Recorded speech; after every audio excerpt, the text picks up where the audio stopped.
live from the Coachella Valley. Time for another hour of the desert scene. Art exhibitions to modernism, music festivals to live theater, big screen, little screen, and very little screen. This is the Culture Corner with Bonnie Gilgallon and Brayan Mendoza. Here's Bonnie and Brayan on iHub Radio.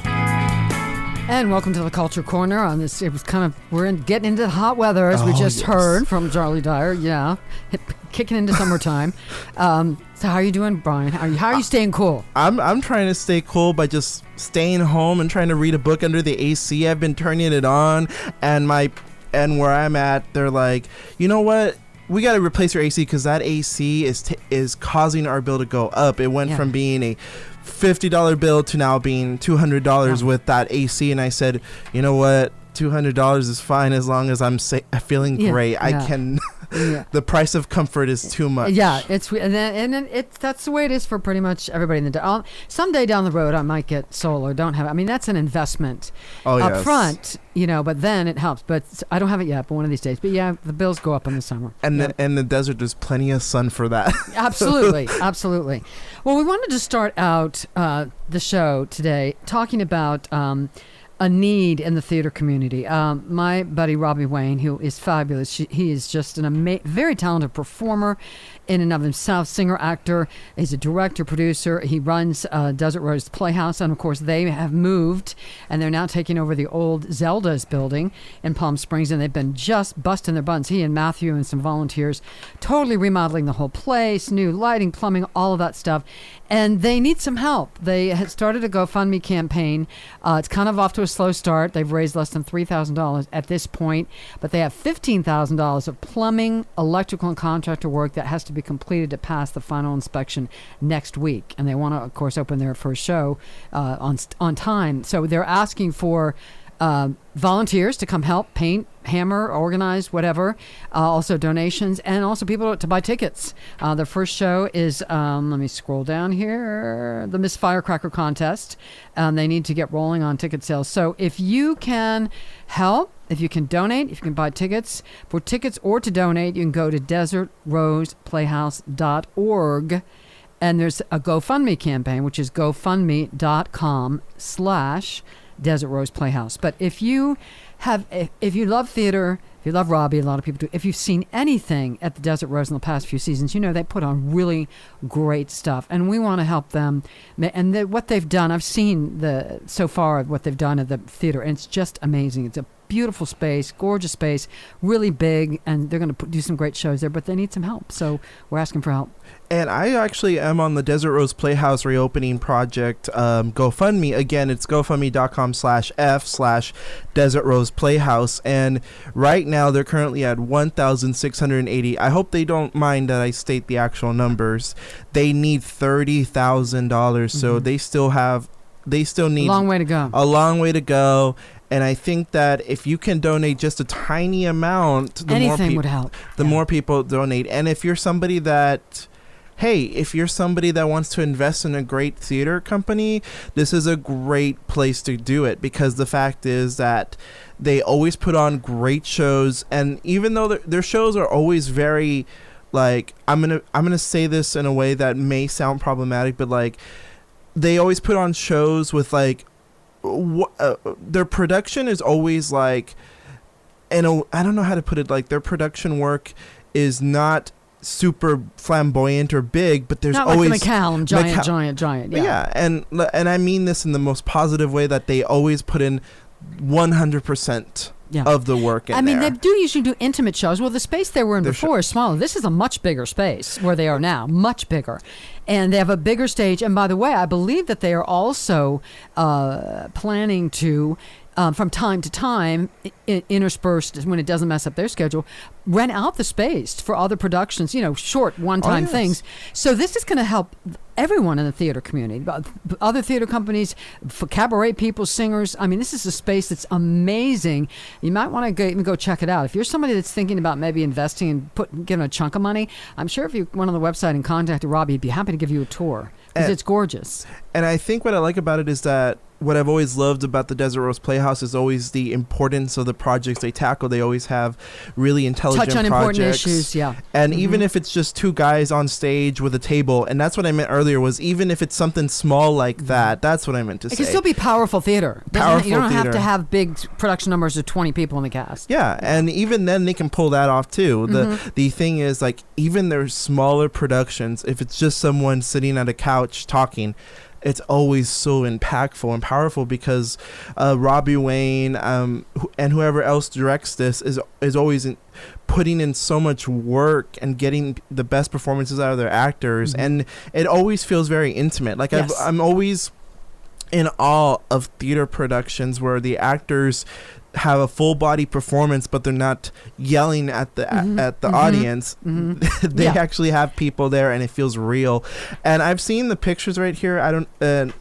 I think this is how it looks like, Bonnie. It's amazing. It's a large space, really large space. I see it right here, and it's impressive how they took that nightclub, because that nightclub, it wasn't bad to begin with, but this is an they have really improvement. stepped it up several steps. Yeah. And there's like a bar and like lots of seating and just real a lobby. I mean, it's beautiful. It's an amazing space. And I'm actually really excited to see this completed and fully done. And I think that if you're somebody that can't raise money, volunteer work go is volunteer, important. go paint, go hammer, go organize the dressing rooms. I mean, they need everything at this point. And again, they've been working, 18, 20-hour days, 7 days a week, just Robbie and Matthew, his partner, and several volunteers, and they need help. They need bodies, they need sweat equity, they need people to buy tickets, and they need donations. And this is just going to be an amazing addition to the theater community here in the desert. So please, whatever you can do to help them out, we want to see them keep rolling, get the place finished, and open up their season. And just for anybody who's investing, just because I think you might want to hear this, before the pandemic hit, the Desert Rose Playhouse was at its most successful season. According to the actual GoFundMe, over the course of 8 years, this is their most it was the most successful season. It's been growing and growing. It's been getting better and better, and it's true because like 6 years ago I went to go see a show, and it was almost full, the theater, but then the next time I wanted to see a show, it was sold out. And then I had to go and catch a show early on, super early, to get it. Yeah. And so I think it's wonderful that they were going up and up and up.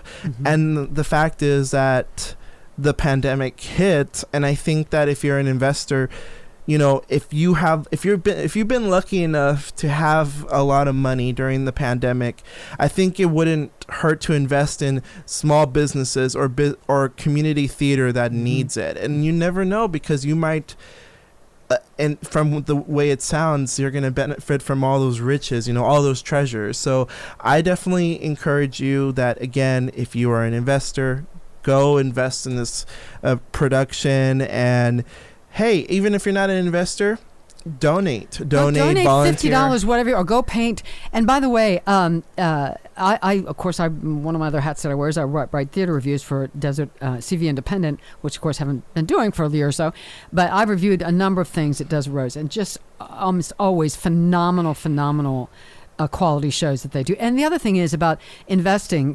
We've all been through, when we're coming out now. We're coming out of the pandemic. It's not totally over, but people need theater. People need entertainment. They need to laugh and cry and have their hearts touched and their imaginations expanded and think about something else besides cold hard reality, which we've been doing. We need theater. We need this. No, and I agree with you. I think that we always hear about theater productions or movies or any form of art being called unessential. But then when it's over and done with, when you're sad about what happened and you have to escape from the world, you go to the theater anyways. It is essential. It's essential to our culture, because a lot of the plays that especially the Desert Rose Playhouse puts on, they speak about our community and our world. Their human condition. That's what theater is all about. Is how we all are connected, and we all are more similar than we are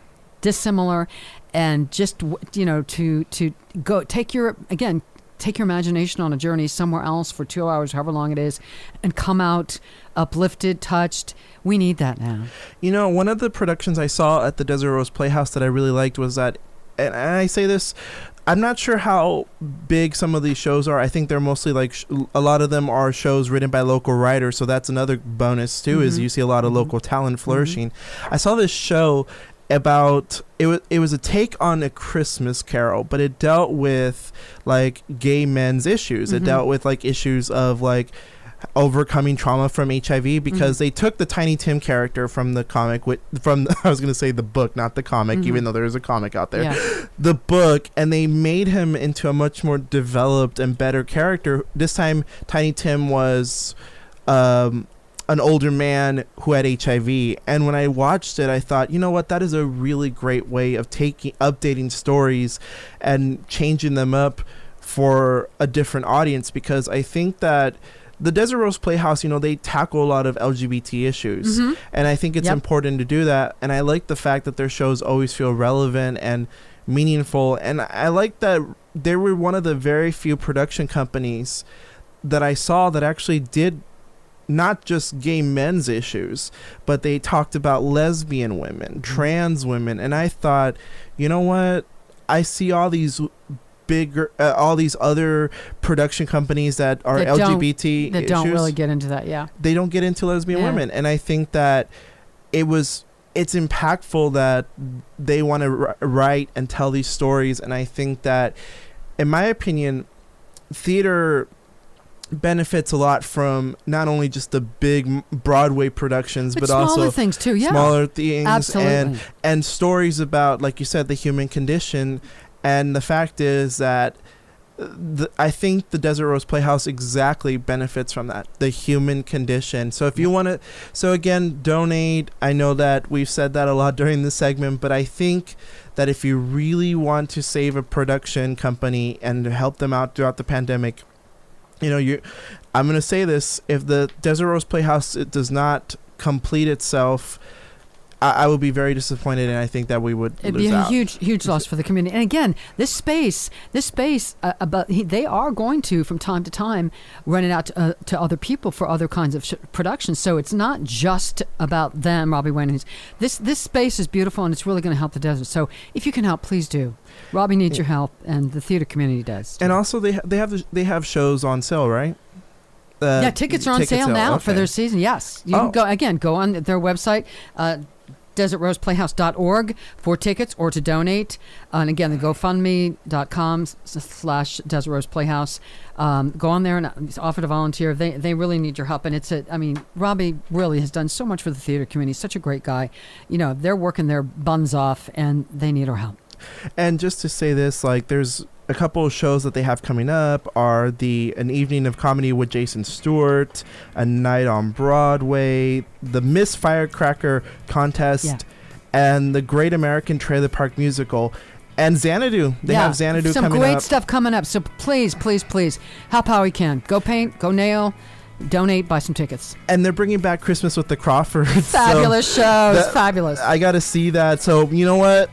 Don't deprive me of that. I got to see that again. Go, Robbie. All right. Let's go ahead and come back to this show on the Culture Corner. I don't know. I forget the name of our show for a second. Culture Corner, We'll be right back in just a bit.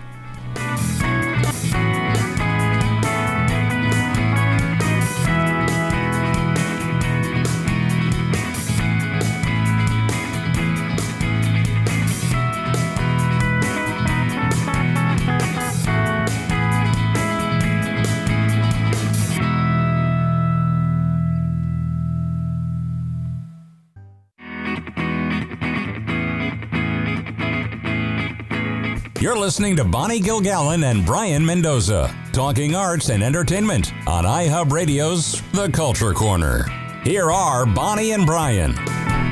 Hey, so last week we talked about Sinead O'Connor. So she's back in the news. She's back in the news, and no, it's not because she ripped the picture of a very prominent religious figure, even though in hindsight maybe that wasn't as shocking. It's not as shocking anymore, funny, believe it or not. No. But Sinead O'Connor, she released a book, and she had all these details about the trauma she went through, which is her mother basically had like a torture chamber. Her bad night with Prince, where Prince essentially almost I almost want to say might have tried to kill her or harass her or hurt her. It was a terrible night. But she's had a lot of experiences, including her career going down the drain after her SNL incident. But after all that, she writes a book where she recounts all these traumatic experiences. And so you have to go on a press tour, right? You have to go and talk about it. Sell the book. So after a while, Sinead O'Connor did announce her retirement last week. So I think basically June 7th, which was actually this Monday, she actually talked about how she was tired. She no longer felt like she could peak anymore. Her statement was basically, I've gotten older and I'm tired, so it's time for me to hang up my nipple tassels, having truly given them all. NVDA, which is the last album, in 2022 will be my last release, and there'll be no more touring or promo. It's not sad news, it's staggeringly beautiful news. A wise warrior knows when he or she should retreat. #me time. It's been a 40-year journey. Time to put the feet up and make other dreams come true. And then she had a winking face. And afterwards, nothing so far. But then she retracted her retirement statement. Was that a couple days after that? Essentially the next day there was news about it. But then now it's even made it to like CNN and Fox News that she is actually retracting that. So originally the idea was that she was going to retire from touring and from producing any more music, but now she said that basically she's basically gonna go back to touring, and that she's gonna probably record some more music because she had a knee-jerk reaction, in her views, that's her exact words, to the way she was being asked questions on the press tour. She felt like, maybe it wasn't a good idea to go on a press tour and talk about my traumatic experiences, because that's what she said. That she said that the people asking questions were not sensitive to her needs, and that they were trying to sort of pry for and trauma. And she was like, I've had enough, so I'm just going to retire. Yeah, basically. And then she thought better of that. And that's true. That's exactly what happened, was that she just felt like, you know what, if you're going to do this to me, I laid it out for you. Don't try to traumatize me again. But what happened was that of all the shows she critiqued was the Women's Hour, which was a BBC radio network show. And she basically said that on the show they went out of their way to discuss a article and that called her the crazy woman and the pop addict. And she felt like the article had really dug into her, and that she also felt that it was very inappropriate for the host, Emma Barnett, to constantly ask her about her 4 children with 4 different men. And she felt that, she felt that just because you were talking about her mental health doesn't mean that you're doing a great job at it. Yeah, and there's a way to talk about those kinds of things and be sensitive. Yeah, absolutely. And I agree with that. And there's also a thing where she actually said, I'm going to take out some of the cuss words, but she said, Sinead O'Connor said, because it basically said, of all the blank you could have gotten off Google, you brought up the mad woman in the attic scenario instead of questions about the songs, which I thought, what? That's a pretty fair criticism. But I wanted to get your thoughts on it. Like, how do you think, like, if an artist writes a book, like, let's say if you wrote a book and you detailed some personal things, how would you want them to ask you, for example, because you're a singer? That's a great question. I was just thinking about that. What the word I would use sounds like that what happened was they ambushed her. It sounds like they ambushed her in the interview. And I think I've been interviewing people for years and years and years. That's not cool. That's not the way to do it. I've had people on the show occasionally with some sort of sensitive issues, not that to that extent.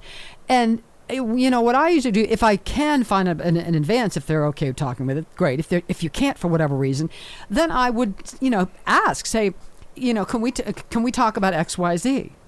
And if they say I'd rather not, then they don't. Or even if you do, you try to be as sensitive. It's just like, imagine that you're talking to a friend or someone you care about who, has come to you with some issue, I want to talk about this. Okay, I understand. There's a way to do it with some compassion and some humanity. And I also believe if you are lucky enough to get to interview someone like Sinead O'Connor, you probably shouldn't go and waste your time trying to pry her for information, especially considering that I think that the interview should focus a lot on her work, but also just to be honest with you, like try to help her get the book promoted, because I feel like you could. I always feel like people get kind of weirded out when I've brought in guests myself, that I even ask, like, are you okay with talking about the subject? Yeah. And a lot of my friends that have done interviews themselves are like, why do you ask? And I say, well, why wouldn't you? Is that not normal? They're a guest. They're called a guest, not a victim, So I try to be considerate, and I think that someone like Sinead O'Connor, she put her entire life in a book. The least we can do is try to be delicate about it. Exactly. All right, go Sinead. But hey, we're going to have a guest coming on, Jerome Elliot. Yay, just a bit.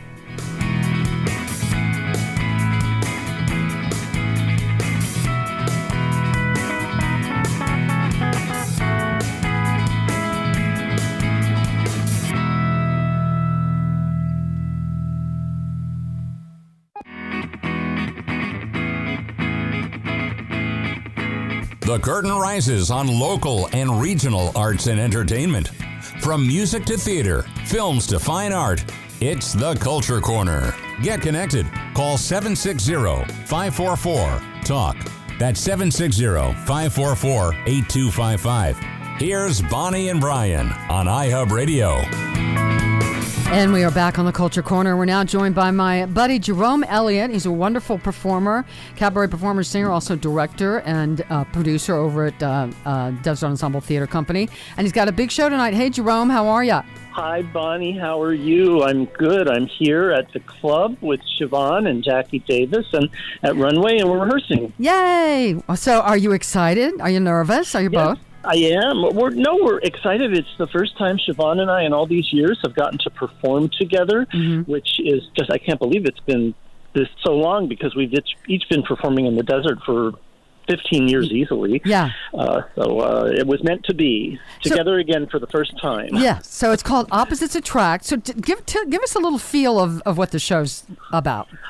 Well, Siobhan and I are definitely polar opposites. I come across rather shy and dry and reserved on stage, and Siobhan is just a little spitfire of energy and this huge voice and this huge personality, and she is body and sexy, and we play off of each other really well. So people are going to get a little bit of sweet and a little bit of savory in this show. And so how did you go about picking your songs, the songs that you were going to do? Because obviously you, I'm sure, have a wide repertoire of stuff.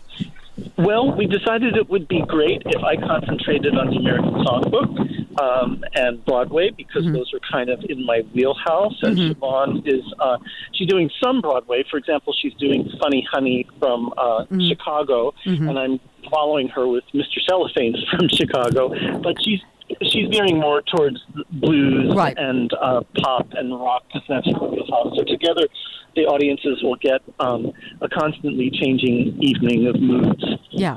So I know you have particularly, of all the people I know, you really specialize in cabaret, and you've done a number of these cabaret classes, courses, workshops all over the country, and I think even out of the country. So tell me how are you different as a cabaret performer than you were, say, 10 years ago, before you did some of those, learned some of those new things?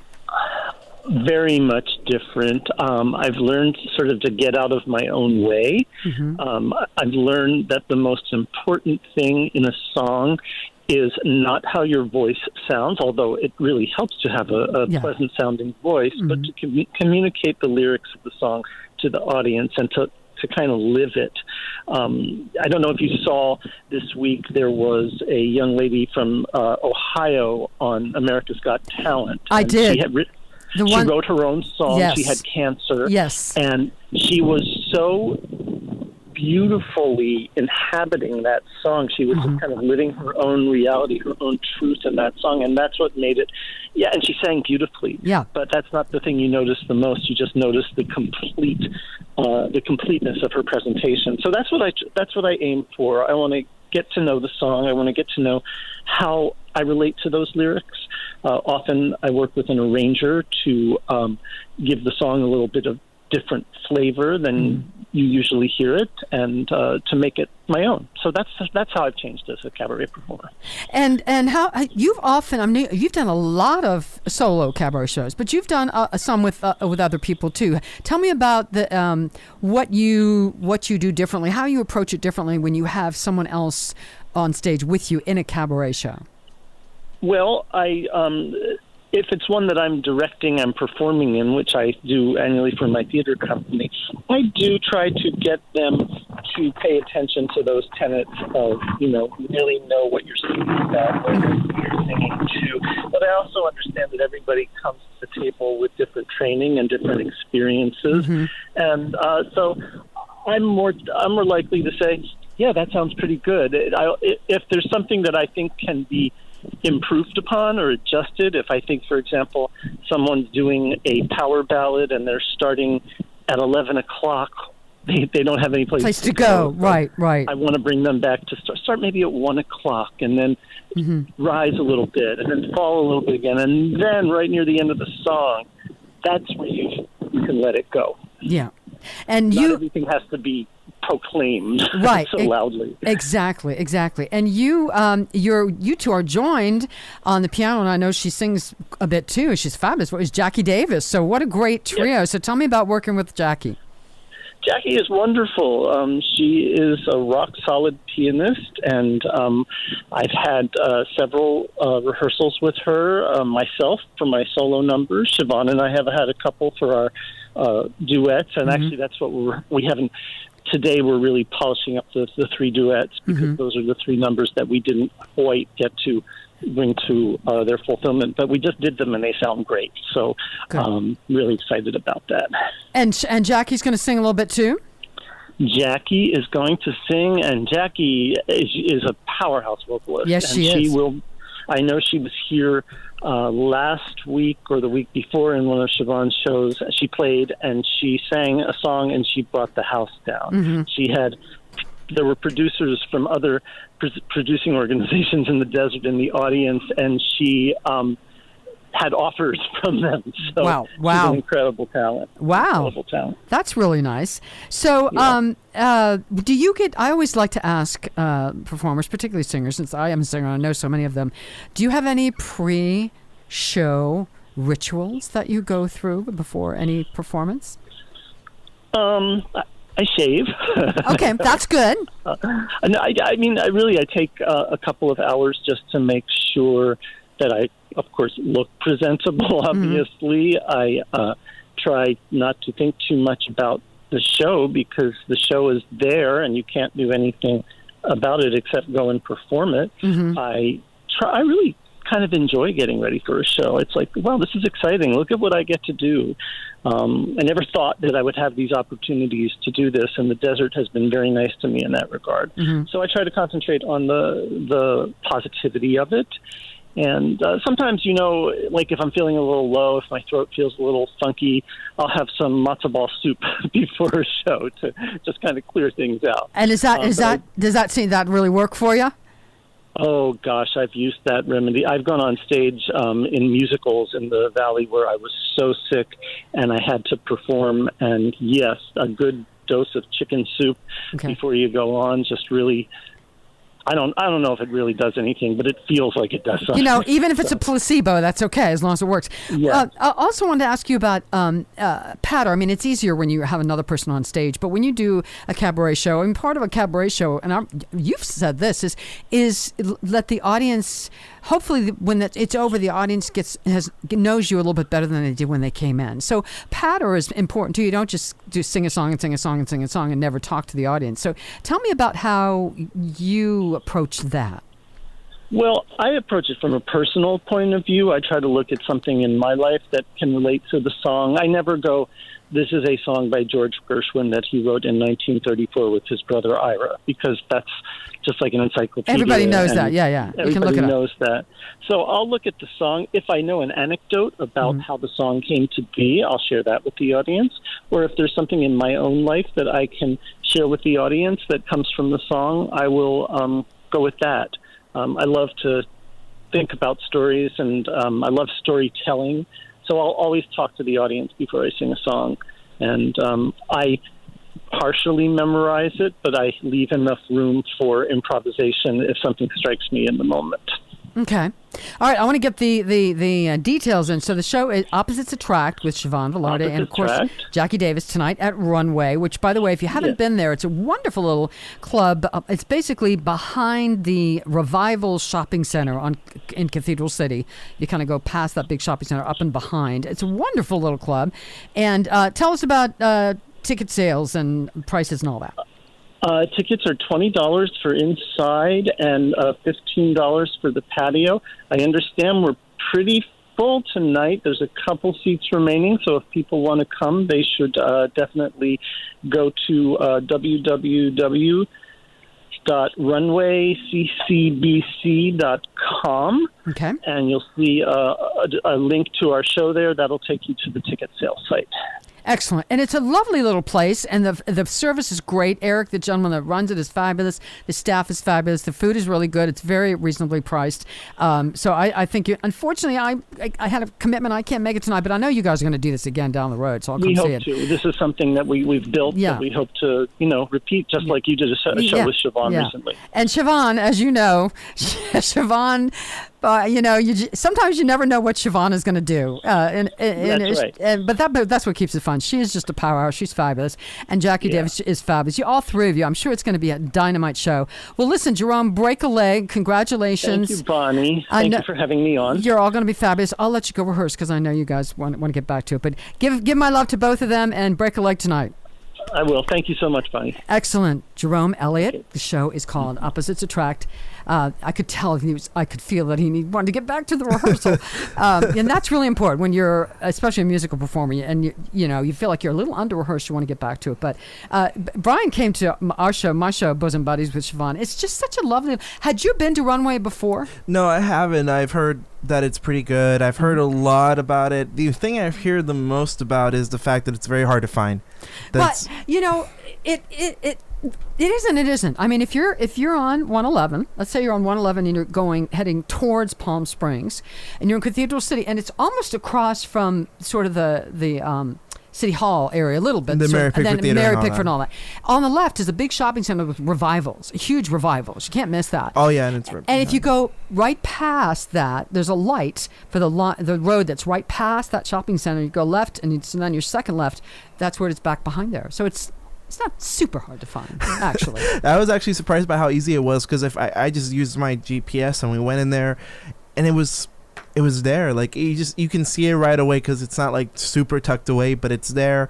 And I love how intimate the space is, and I also really appreciate like the food and the service, and I like the stage. I actually like the stage, and I think that what I liked about your show with Siobhan was the fact that the stage itself lend itself to have you going into the audience and actually talk to everybody and interact. And I don't know, like I had a good time. I enjoyed myself at Runway, so I would love to check out some more shows on there. I would go to this show, but I actually have a commitment, sadly. So like, things are starting to happen in town, But I think that if you have the time, you got to really go check out this show. Like, again, what's the information again? So, it's tonight. They'll be doing it again, I'm sure. But it's called Opposites Attract. Siobhan Velarde, Jerome Elliot with Jackie Davis on piano. She'll be singing to 7:30 tonight. A show starts 7:30 to 9. But you want to get there early. And course, food and drink. And by the way, the parking lot does fill up fast. There are some side streets, but parking lot fills up fast. So, if you want to go early, and get a seat and order your food and your drink before the show starts. But it should be great fun. I've worked with all three of these, and they're all three of my buddies, Siobhan and Jerome, and Jackie Davis is fabulous. She's an amazing pianist, also a wonderful singer, powerhouse vocalist, as Jerome said. So break a leg, guys. And if you can't make it tonight, they'll be back again, so check it out. All right, we'll be back with more on the Culture Corner in just a bit.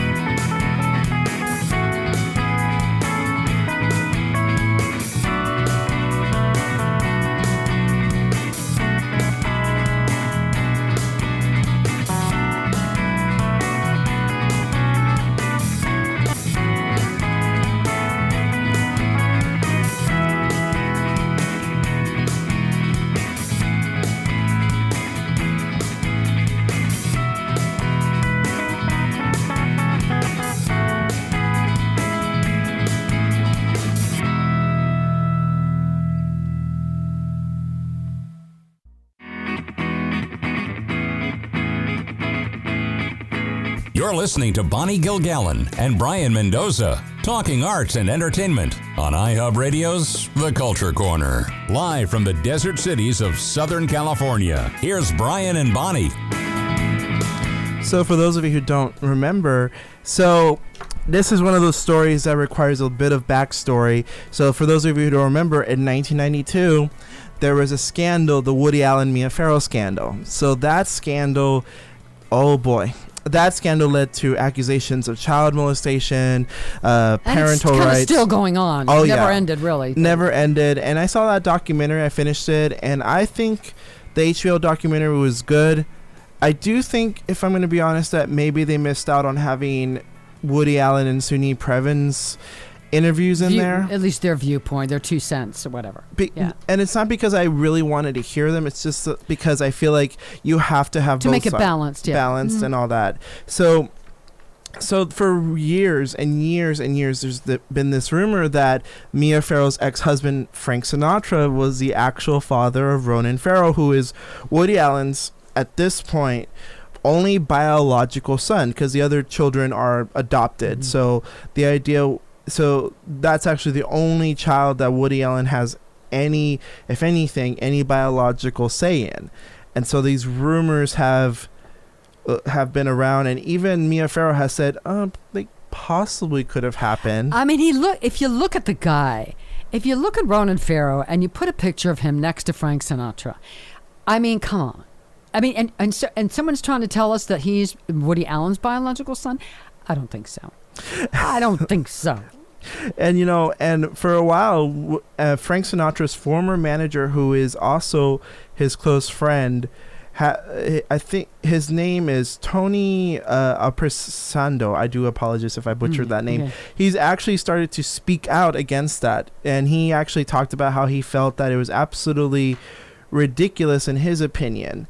He actually shared in a book that he wrote called Sinatra and Me and the Wee Small Hours, that he felt that the speculation itself was just not, it doesn't even make sense. And he even said that even though he arranged for them to have secret meetings, that they apparently happened years afterwards, after like he was born and all that. And that they also said that he felt like the conversations, when they did the meetings, that they were just old friends trying to catch up. And he also said that that Sinatra actually had health issues that made it difficult for him to father children. Okay. All right.